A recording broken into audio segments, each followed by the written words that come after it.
こんにちは、福原です。欢迎来到福原的频道。今天和大家分享，怎样才可以在家里成功地做出原汁原味的亲子冻。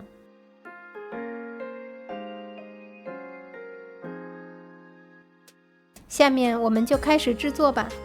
亲子冻用的材料很简单，鸡腿肉、洋葱和鸡蛋。今天要做2人份，用到1半的洋葱。我们先把洋葱切一下。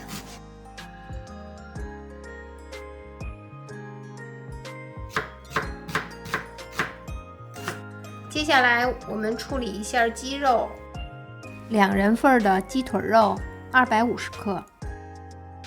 先把这个多余的鸡皮处理掉，这样能去掉鸡肉的腥味儿。把这个上边的脂肪稍微去一下。为什么叫亲子冻呢？就是因为鸡肉和鸡蛋做的。鸡肉就是亲子冻里的亲，亲在日语里就代表是父母的意思。把鸡肉先切成块儿。做亲子冻的第一个成功的要点就是这个鸡肉不能切得太小，因为鸡肉熟了以后还会缩水，如果你切得太小的话，它鸡肉就容易变硬。所以呢，我们切稍微大一点的块儿。这个鸡肉切好了，好，现在我们腌一下鸡肉，放1小勺的米酒，再放1小勺酱油。腌10分钟就可以了。我们现在先来调一下汁儿，先放2大勺的淡口的酱油，2大勺就是30毫升，再放2大勺的米酒，2大勺的味淋。这个是成功的第2个关键点，黄金比例1:1:1，再放2小勺的糖，最后放6大勺的水。一共是90毫升，搅拌均匀。在先不开火的情况下，把这个鸡皮朝下均匀的放到锅里。然后这个是成功的关键点第3，就是冷水入锅。把洋葱均匀的撒在表面，要盖在鸡肉上。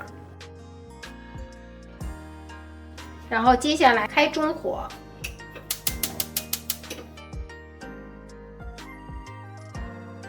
现在已经开始冒小泡泡了，调到小火，这个时候再盖上盖子，小火煮5分钟。这个是不失败的关键点第4，小火盖盖子煮5分钟。接下来我们打鸡蛋，准备4个鸡蛋，把鸡蛋一定要打匀。这个是籽，亲子冻里边的籽。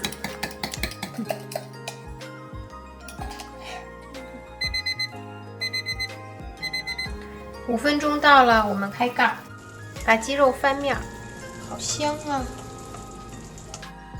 翻完面以后，我们把这个火再调到中火，让它开一下。等它像这样沸腾了以后，倒入2/3的鸡蛋，这就是成功的关键点的第5点。不要把鸡蛋全部都倒进去，再剩少部分1/3的鸡蛋。这样中火，把盖子再盖上，煮1分钟。这个时候先把米饭盛出来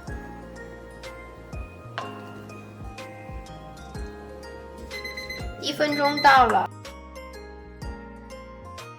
倒入剩下的鸡蛋，再盖上盖，焖10秒。这个上面的鸡蛋是有一点半熟的状态，它余温就会把它慢慢的浸熟。然后我们现在可以盛出来了。吃的时候家里有小葱的话，可以撒上一点。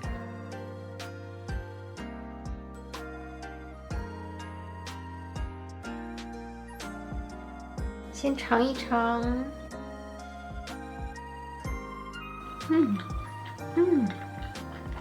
就是咸甜味儿，然后鸡蛋还是滑滑的，鸡肉也很嫩。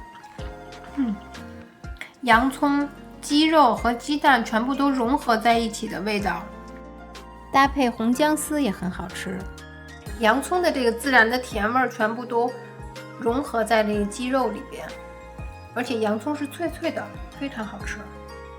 我刚才说的5个要点，大家要抓住这5个要点以后，肯定能做出这种原汁原味又好吃的亲子冻。